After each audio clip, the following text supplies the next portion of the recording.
My name is Wesley Clawson, a fifth-year senior in physics and electrical engineering at the University of Arkansas.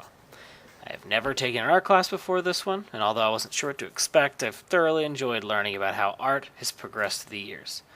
My artwork is located in the Philbrook Museum in Tulsa, Oklahoma, about 30 minutes from where I grew up in Owasso, Oklahoma. The artwork that I've chosen to discuss is George Bellow's A Stag at Sharkey's, a lithography piece from 1917. The lithography that I chose is based off of an oil painting that Bellows did earlier in his career. During the time of painting, prize fighting was illegal, and Sharkey's was an establishment that thrived off of this illegal business, similar to that of speakeasies during the Prohibition. While researching this piece, I learned that classically trained artists of the time were trained by drawing plaster casts of ancient Greek sculptures to help perfect their methods. This Greek influence may not be evident in earlier oil paintings of his, but it certainly stands out when the piece is reduced to black and white with hard, detailed lines of the figures. You may notice that the painting also includes the classical triangle form, further demonstrating classical painting themes that influenced Bellows during his training. What defines this piece to me is the lithography technique that was used to create it. Lithography can be used both in color and in black and white, but Bellows preferred to paint the original in oil and then use the lithographic process to transfer the image into a black and white. The colorization of black and white creates a stark contrast between light and dark in this work, which creates a dramatic moment in time. The texture used for the lithograph was woven cloth, which also gives this piece a gritty texture that reinforces the gruesome nature of the stag in a subtle but powerful way. The lines used for modeling in this work are used in both hatching and cross-hatching, which work to create firm lines, as well as shadow, which give the piece kind of a hard depth. Bellows was known as an American realist. It's obvious to see the goal of his work, including this one, was to show the real side of New York the conservative work of the time seemed to ignore. The musculature of the fighters was a point of critical interest to Bellows, capturing the raw power of the men in the ring.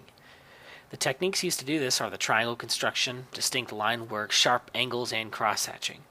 The lighting, although just black and white, created by Bellows is what makes this piece so dramatic, I think. Bellows also uses perspective in the crowd to show that there's a great number of spectators and each of them has an individual face.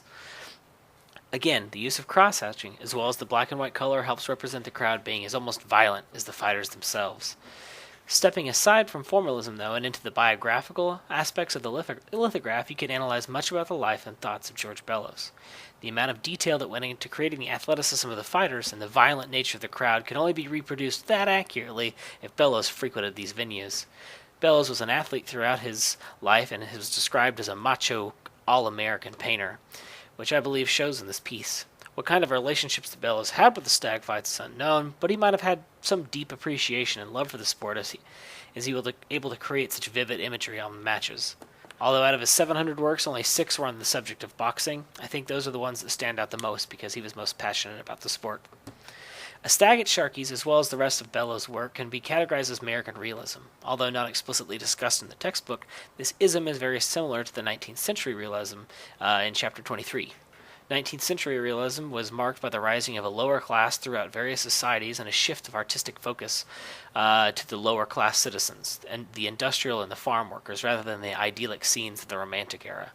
American realism takes on a similar theme of the toil of the lower class in the United States, which, similar to the 19th century realism, was a response to radical social and economic change in the U.S. Lithography was developed as an art form for print distribution in the 19th century and was later revived by men such as Bellows during the American realist movement. Both Americans and 19th century realism can be characterized by accurate and precise representations of the scene that the artist is depicting. What distinguishes Bellows is not only his ability to create an image in the scene, but also to capture the distinct feeling of the scene. This one's so great it almost looks like a photograph. You can think back to Gross Clinic by Akins, where the light on his head is focused in, showing that the Dr. Gross has gotten attainment. If you look at the back of the boxer on the right, it's the one lit up, maybe not to show enlightenment, but to show that it is the center of the piece. This piece makes me feel like I'm in Sharkey's watching the fight. Bellows does a fantastic job making you feel like you are there and just as energetic as the crowd. The dramatic stances of the fighters, especially the referee ducking and dodging, make me duck and dodge as I play the scene out in my mind. The connection to past artwork and the great deep biography of George Bellows is really what makes this piece great to me. It makes me feel like he really represented this part of American history. Really, really great.